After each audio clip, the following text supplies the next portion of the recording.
નાણામંત્રી સાથે આજે બજેટ રજૂ કર્યું છે. એની અંદર 12 લાખ રૂપિયાની વાર્ષિક આવક, એટલે મહિને 1 લાખ રૂપિયા કમાતા વ્યક્તિ હશે એમને 1 કરોડ રૂપિયા ટેક્સ ભરવાનો થતો નથી.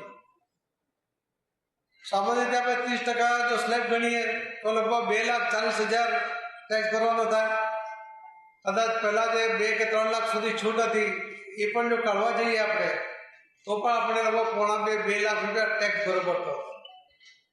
એ રીતે જોઈએ તો આપણને દર મહિને લગભગ 15,000 રૂપિયા આ ફેમિલીને વધારાના વાપરવા માટે મળવાના છે, જેને ટેક્સમાં જતા હતા. એના કારણે આ પહેલું બજેટ એવું છે કે જેની અંદર સરકારની કમાણી નથી વધી, લોકોની કમાણીમાં વધારો થયો છે.